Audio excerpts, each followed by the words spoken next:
자, 이건 또 뭐야, 씨발. 옴질리교의 교주인 아사하라 쇼코는 신도들 속이기 위해 LSD를 만들어 먹인 것도 모자라서 이게 머리에 씌웠잖아, 뭐를. 전기 자극 기계까지 만들었어요.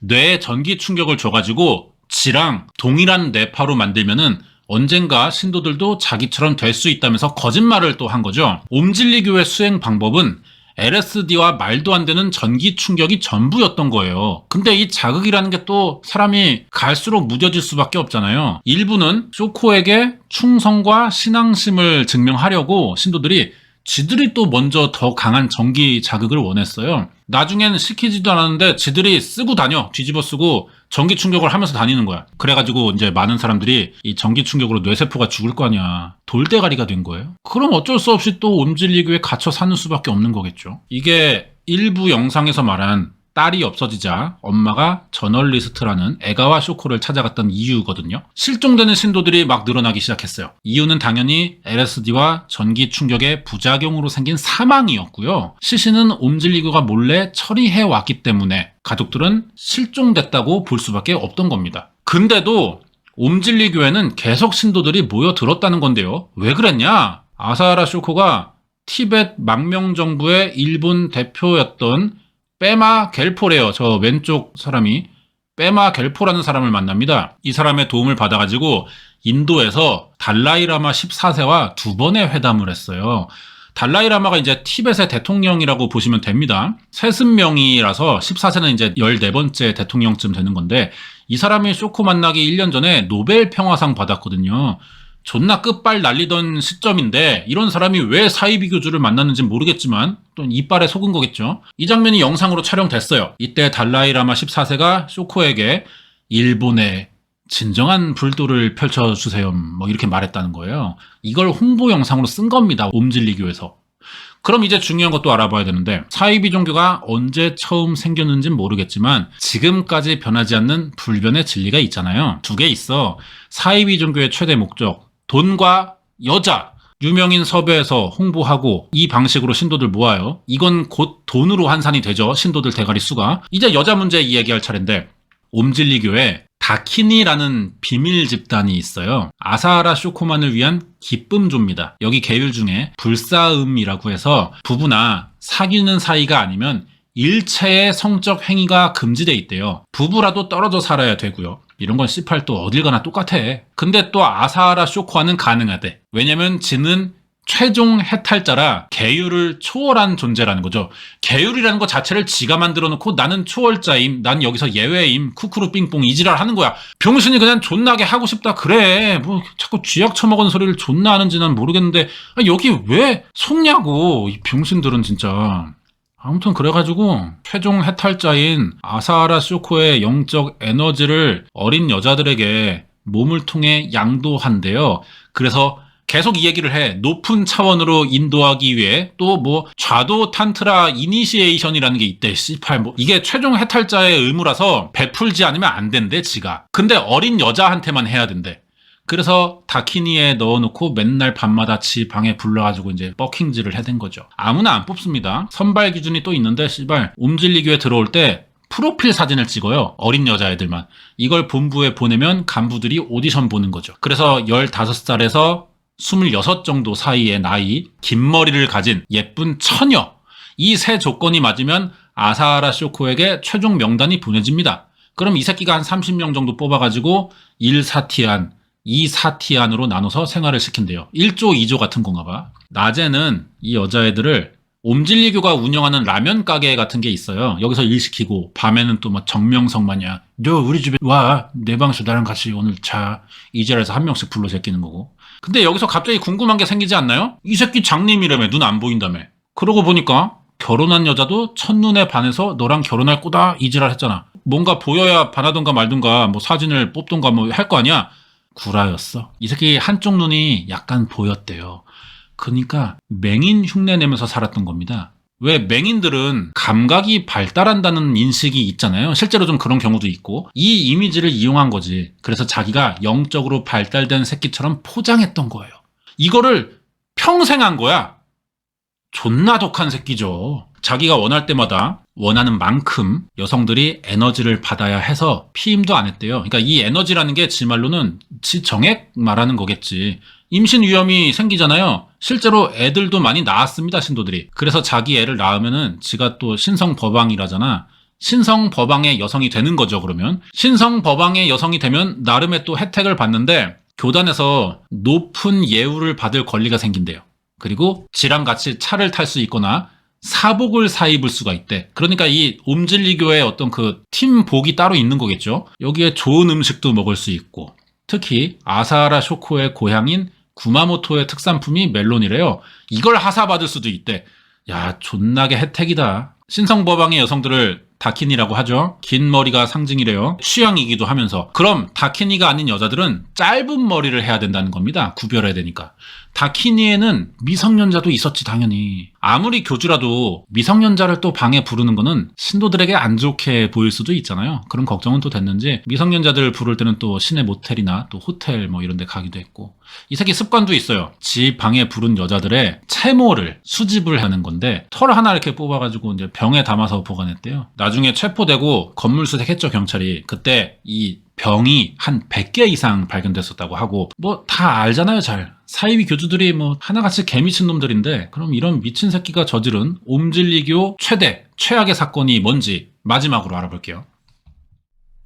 자기 왕국 만들어냈고 귀찮게 하던 사카모토 변호사도 제거했어요. 신도들을 시의원으로 만드는 데는 실패했지만 그 사이 세력 꽤 키웠거든요. 이제 뭐 하냐? 신도들의 노동력을 갈아 부를 축적하는 거죠. 라면집 아까 이야기했고, 자, 이건 뭐냐면요, 아이돌 데뷔도 시켰어요. C8 이름이 옴시스터즈야. 여기에 종교다 보니까 지역사회 활동도 하면서 나름의 사업을 벌였는데, 사업이 뭐 잘 된 건 아니고요. 그래도 어쨌든 주 수입원은 신도들의 돈이에요. 헌금을 꽤 받는 거죠. 그러면서도 그 외의 방법으로 또 돈을 뽑아낼 궁리를 많이 했는데, 아까 말한 그 DNA 배양물 의무적으로 사게 하고, 아사하라 쇼코의 개인 굿즈도 팔았어요. 아니, 아이돌 만들고 왜 지 굿즈를 팔아? 지가 아이돌에 들어가든가. 이게 다가 아니야. 지 머리카락도 팔아요. 털은 존나게 많으니까. 지가 목욕한 물도 영적인 연못이라면서 떠다 팔았고요. 피를 섞은 음료수도 있었는데 20cc에 100만엔씩 받았거든요. 20cc가 양이 얼만큼이냐면 보통 종이컵이 200cc가 조금 안 돼요. 그러니까 종이컵 한 10분의 1량을 우리 돈으로 1000만엔씩 해서 팔았다는 겁니다. 아무리 존경하는 교주라고 해도 이만큼의 돈씩을 내면서 사기가 사실 부담이 되잖아요. 어렵잖아. 당연히 다 강매였고요. 뇌파 조져주는 그 기계도 팔았어요. 교단에 관련된 모든 걸 다 파는 겁니다. 옴질리교가 불교를 배경으로 두는 것 같죠? 그래서 교단으로 들어오는 거를 출가라고 부르거든요. 이때 전 재산을 또 교단에 다 바쳐야 한다는 규정도 있고요. 우리나라 사입이랑 다 똑같아. 이렇게 돈을 벌었어, 아사하라 쇼코가. 더 미친 계획을 세우죠. 와, 나 이런 거 처음 봐. 사이비 사건 많이 했지만. 일본 정부를 전복시키거나 정치계로 진출해서 천황인 덴노를 폐지하고 자기가 일본의 신성 법왕이 돼서 나라를 국호를 바꿀 생각이었다는 거예요. 지가 대통령이 되겠다는 거지. 이런 생각은 했지만 이 새끼가 뭐 사실 옴질리교 안에서나 왕이고 신이지, 일본 국민 전체 기준에서 보면은 사실 좆도 아니야. 티도 안 나는 숫자야, 이 신도들. 세상엔 정상인이 훨씬 많다는 거예요. 아무리 쳐나대봐야 그냥 털 많이 난 존나 더러운 아저씨밖에 안 된다는 거죠. 이게 정치로 진출하려던 이유거든요. 단기간에 나라에 영향력을 끼칠 정도로 세력을 키우려면 정치인을 배출해 옴질리교를 알리는 수밖에 없다는 생각을 했어요. 마침 1988년에 일본에서 리크루트라는 사건이 벌어지거든요. 리크루트가 정보산업 회사고요. 지금 일본의 재계 한 10위권에 드는 대기업인데 1988년에 일본 수상을 포함한 주요 정치인 76명이 이 회사에 뇌물성으로 주식을 받은 사건이 있었어요. 그러면서 90년대 들자마자 일본의 정치개혁 시도가 크게 일어나거든요. 각 정당이 정부를 막 공격하는 거야. 그럼 어때? 아무래도 좀 몸집이 큰 정당이 눈에 많이 띄겠죠. 사람들이 많으니까. 자연스럽게 그러면 소규모 군소 정당은 관심 받게 되는 거예요. 이런 분위기니까 진리당을 만든 옴질리교가 어때? 너무 우리 안 봐줘. 관심이 없는 거야. 그래서 사카모토 변호사를 살해한 간부 6명을 선거에 내보냈던 거죠. 근데 이 와중에 갑자기 출마했던 그 오카자키라는 새끼가 돈 들고 튀면서 선거를 조진 거고, 얘도 나갔어, 선거에. 아사하라 쇼코도 직접 출마했는데 얘 1783표 받았습니다. 지역 전체 득표수의 0.33%예요.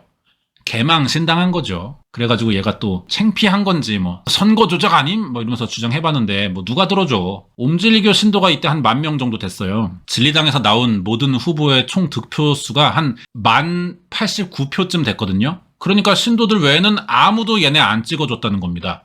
이게 옴진리교의 현실이었는데 아사하라 쇼크는 이거 도저히 받아들일 수가 없는 거죠. 주변에서 왕대접 받고 신이라고 불리는데 외부에서는 이런 개 취급당하니까 참을 수가 없었어요. 이때부터 옴진리교가 갑자기 공격성을 드러내는 폭력 단체 성향을 띠기 시작합니다. 사례를 뜻하는 이거 포화 활동 다시 시작된 거예요. 선거 말아먹으면서 정치로 진출해 일본 정부를 장악하는 건 어렵겠다는 생각이 들자 러시아에서 AK 소총을 하나 샀어요. 하나 사가지고 교단 내에 또 수석 과학자라는 사람이 있습니다. 얘한테 줍니다. 야, 이거 뜯어가지고 설계도 한번 그려봐. 그래서 총을 불법으로 복제해요. 요게 아래 사진입니다. 2년간 이렇게 불법으로 천정을 만들어가지고 테러 부대를 조직하는 거죠. 선거를 통해 정치권으로 들어갈 수가 없으니까 군대를 조직해서 쿠데타를 일으키겠다는 거예요.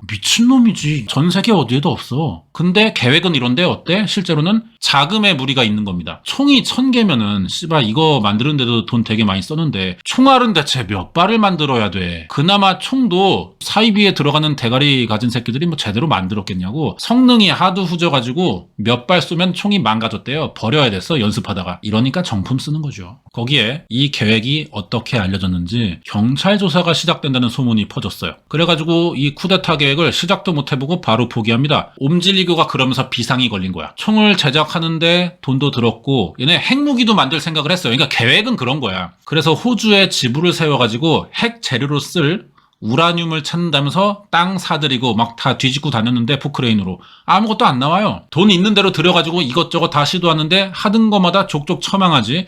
그런데 언론과 경찰의 주목까지 받기 시작했어. 너무 조급해지잖아 마음이. 아직 뭔가 시도도 못했는데. 그래가지고 급한 대로 신도들 다 끌고 어디 숨어 들어가야 되는데 그러고 싶은데 그럴 곳이 어딨어. 결국 또 땅을 사가지고 종교시설 지어야 되는 겁니다. 1990년에 아사하라 쇼코의 고향인 구마모토 현의 시골 땅 45,000평 정도를 사기로 했어요. 여러 땅 주인들에게 다 사서 넓게 쓰는 거죠. 주인들에게 5천만 엔씩 주고 사들였는데 그 당시 시세보다 높은 가격에 주고 산 겁니다. 급하니까 땅 주인들이 달라는 대로 주고 산 것 같아요. 그럼 이제 땅 주인이 됐으니까 신고해야 되잖아. 이거 이제 우리 땅입니다.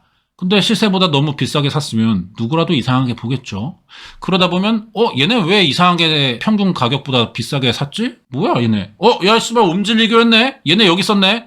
위치가 드러날 수도 있잖아요. 이걸 걱정해서 아사하라 쇼코가 3천만 엔에 샀다는 거짓 신고를 합니다. 근데 정작 오고 간 돈 보면 5천이야. 나머지 2천 뭐야? 불법 증여나 탈세로 보일 수가 있게 된 거예요. 이 문제로 원래 땅 주인과 아사하라 쇼코, 이 땅이 있는 지역, 시 사이에 소송이 벌어졌어요. 옴진리교가 구매한 땅의 소유 권한이 무효로 돌아갈 수도 있게 된 겁니다. 여기에 주민들도 소송으로 옴진리교가 들어온다는 걸 알게 되면서 이주를 막 반대했거든요. 그러니까 아사하라 쇼코가 급한 대로 영향력을 좀 행사할 수 있게 신도 450명을 이 동네에 위장 전입시켜요. 옴진리교의 이주를 결정하는 주민 찬반 투표를 조작합니다. 450명으로 조작이 될 정도면은 여기 진짜 인구 적은 깡시골 동네에 골랐던 것 같아요. 우리나라에서도 자주 써먹는 사이비 종교의 수법 중 하나죠. 되도록 엄청 시골을 골라. 그래서 폐쇄적인 환경을 조성하는 건데 진짜로 그러면은 아사하라 쇼코가 시골에 조용히 숨어 들어가서 동네 왕놀이나 하려고 그런 거냐? 사실은 또 다른 계획을 세웠던 거야. 보툴리누스 균을 연구하려고 그랬던 거예요. 처음부터 이 지역에서 보툴리누스 균을 채취할 수 있다는 생각에 땅을 매입했던 겁니다. 보툴리누스 균이 뭐냐? 식중독을 유발하는데 식중독이라는 게 뭘 먹어야 걸리는 병이잖아요. 근데 이 균이 산소에 노출되면 치명적으로 변하는 특징이 있대요. 씨발 이거 어떻게 알았는지 모르겠지만 어쨌든 이 새끼들이 지금 생화학 테러를 계획하고 있다는 거죠. 그래서 이 균을 모으려고 막상 땅을 또 파봤는데 보툴리누스 균이 안 나와. 없는 땅이었대. 그렇다고 포기하냐? 이번에는 탄저균 배양을 시도하거든요. 아직도 돈이 남았는지 탄저균 연구에 들어갔고 배양에 성공을 했어요. 그러면서 저지른 게 1994년에 카메이도 악취라는 사건이 있었어요.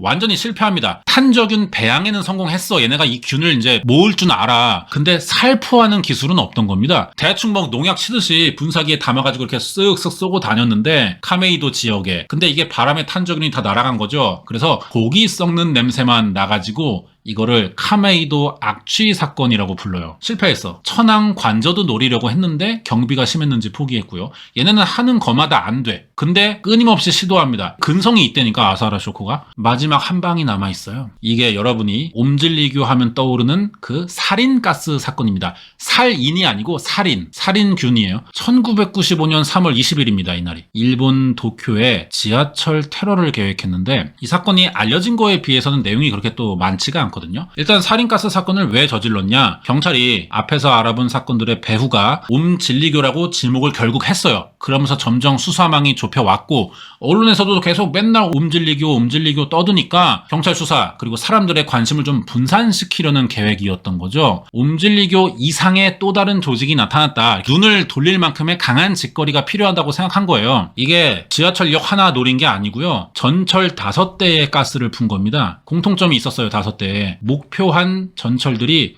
모두 도쿄의 주요 관공서가 모여있는 카스미가세키라는 역을 지나간다는 거죠. 존나 치밀했던 게요. 또 이 사건이 월요일에 일어났어요. 이때의 일본 관공서는 월요일마다 아침 조례를 하는 곳이 많았대요. 그러니까 평소보다 일찍 출근하는 공무원들이 많다는 거죠. 그 시간대 노린 겁니다. 이런 계획을 짤 정도면 옴질리교 내부에 공기관 내부 사정을 잘 아는 간부급 신도가 좀 있지 않았나 싶고요. 신도 5명을 따로 목표한 전철이 지나가는 역마다 배치했어요. 옴질리교 소속을 감춰야 되니까 다들 가발에 수염 달고 우산을 준비했는데 우산으로 이 살인가스 원액 담은 봉다리를 터뜨린 겁니다. 가스가 터지자 신도들 바로 도망갔고요. 역 앞에는 바로 차 타고 도망갈 수 있도록 준비해두고 있었고 이 일로 짧은 시간 동안 피해당한 사람이 사망 14명에 6,300명 정도가 부상당하거든요. 죽은 사람이 14명밖에 안 되는 건 그나마 다행이죠. 근데 생각보다 적은 피해잖아요. 터트리는 애들이 지들 도망갈 시간 벌어야 되니까 퍼지는 속도 늦추려고 살인가스의 농도를 낮춘 겁니다. 그러니까 생각보다 효과가 떨어진 거예요. 만약에 농도가 더 높았으면 터트리는 애들도 죽었을 것이고요. 6,300명이 부상이 아니고 전원 사망했겠죠. 그리고 가스가 역 밖으로 나오면은 근처 사람들까지 수십만이 사망할 수도 있던 사건이에요, 이게. 도쿄 살인가스 사건은 전시에 군대를 제외하고 범죄 조직이 저지른 최초의 대량 살상 무기를 이용한 테러 사건이었고요. 유일합니다. 아직도 이런 경우는 없어요. 심지어 이 교주의 지시를 실행한 애들은요. 엘리트라고 부를 정도의 고등교육을 받은 사람들이었다는 거예요. 고등학교를 나왔다는 게 아니고요. 심장외과 전문의, 와사대 대학 응용물리학과 수석 졸업생, 도카이 대학 응용물리학 졸업생, 도쿄대학 응용물리학 박사 과정에 코우가쿠인 대학에서 인공지능을 연구하던 새끼도 있어요. 다 명문대 출신입니다. 얘네 정상적으로 밖에 나왔으면은 일본 사회에서 다 한 자리씩 할 만한 애들이었거든요. 근데 씨발 털보 새끼 제자리 점프에 속아가지고 이지랄 한 거 보면은 사이비에 빠지는 거는 참 학력이랑은 또 무관한 것 같아요. 옴질리교는 너무 주목된 시선을 분산시키려고 살인가스 사건을 저질렀지만 경찰을 속이는데 실패했어요. 오히려 더 이거 무조건 옴질리교라는 생각에 수사 인원을 보충했고 1995년 5월 16일 후지산 근처에 아사하라 쇼코의 가족이 산다는 사실을 알게 됩니다. 바로 출동했죠. 근데 얘네가 이미 살인가스도 터트린 마당에 뭔 짓거리 할 줄 모르잖아. 카나리아를 데려가요, 경찰이. 카나리아가 독가스 맞는 능력이 좋은 새래요. 예전에는 그래서 광산에서도 자주 쓰였다고 합니다. 방독면도 썼고 쇠톱으로 철문 잘라서 진입하는데 여기 건물이 많아요. 4시간 정도 여기저기 다 하나씩 수색하다가 본관, 제일 큰 건물 2층과 3층 계단을 올라가던 중 계단 사이에 뭔가 공기구멍 같은 게 하나 나 있는 거예요. 조그맣게. 뭔가 싶어가지고 이렇게 해보니까 안에가 비었어. 뭐야? 비밀문이잖아. 열어보니까 아사하라 쇼코가 숨어있던 거죠. 이렇게 체포했고요. 자백도 곧잘 했어요. 그동안 각종 범죄, 살인, 테러 여기에 관련된 신도들이 전원 체포되는데 188명의 혐의가 인정됐고 그중에 13명이 사형을 받았거든요. 아사하라 쇼코도 이 13명 사이에 있는 사람이고요. 교도소에서 20년 넘게 살다가 2018년 7월 6일에 형이 집행됐고요. 옴질리교는 사이비 종교가 아니라 테러 단체라고 규정이 됐어요. 그래서 강제 해산당했습니다. 근데 2000년 2월 4일 알레프라는 정체모를 이상한 단체가 생겨난 거예요. 씨발 옴질리교의 남은 잔바리 새끼들이 모여가지고 2년도 안 됐어. 살인가스 사건. 근데 그새 또 새 종교를 만든 거죠. 뭐 해먹고 사는지는 모르겠는데 씨발 뭐 초심으로 돌아가겠다는 의미로 히브리어 문자의 첫 글자인 알레프에서 따온 이름이래요. 어디서 본 거는 존나 많아 진짜 얘네들은. 근데 사실은 이것도 아사하라 쇼코가 체포되기 전에 지어둔 이름이라는 게 밝혀졌어요. 그럼 또 옴질리교처럼 지네 나라 세우려고 가스 뿌리고 전지를 할 거냐? 그렇지는 않아 보이는 게 내부에서 계파가 나뉘었어요. 아사하라 쇼코와 우리는 완전히 분리돼서 테러 재발을 방지하자는 파가 있고요. 아사하라 쇼코의 정신을 이어받아야 한다는 파로 나뉘어가지고 싸웠어. 근데 우리는 교주랑 분리돼야 한다. 이 소수파였던 거예요, 여기가. 그래서 여기가 나와서 빛의 골이라는 새 단체를 또 만들어요. 그만 만들어, 이 새끼들아. 왜 자꾸 뭘 만들어 또. 이게 사이비의 특징인 거죠. 계속 분리되면서 지들끼리 만들었다가 합쳐졌다가 개지랄 연병을 하기 때문에 사이비 종교의 계보라는 걸 좀 추적하기가 쉽지 않다고 합니다. 알레프의 신도는 지금 한 1000명 정도 남아있고요. 대부분이 또 젊은 사람들이래요. 당분간은 뭐 해산되거나 그러진 않겠죠. 자, 그럼 마지막으로 교주였던 아사하라 쇼코의 가족은 뭐 하고 사냐? 알려진 게 이 사람밖에 없어요. 1983년생 마츠모토 레이카라고 하는데 셋째 딸이고요. 11살 때 살인가스 사건이 있었어요. 그 사건으로 교단을 탈퇴합니다. 그리고 아르바이트 하면서 대학에 들어가 심리학을 전공했는데 얘가 살아남으려면 뭐 아빠를 부정하는 수밖에 없겠죠. 그래서 옴질리교의 실체를 알리고 책을 쓰거나 피해자들 만나면서 들은 이야기로 수기를 써서 이 옴질리교의 문제점을 계속 알리고 있어요.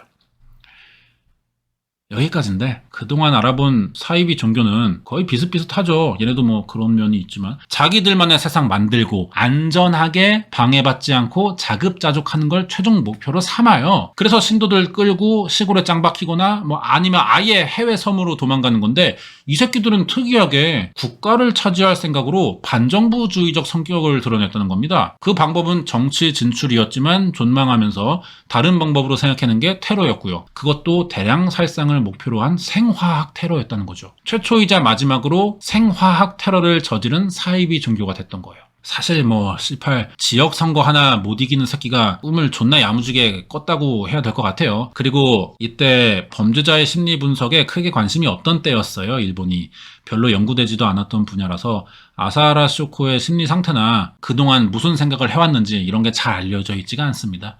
이런 걸 우리가 알아둬야 사이비 종교를 대처하고 뭐 아니면 미리 막거나 그럴 수 있는 건데 이 부분이 좀 아쉽기는 하죠. 여기까지입니다.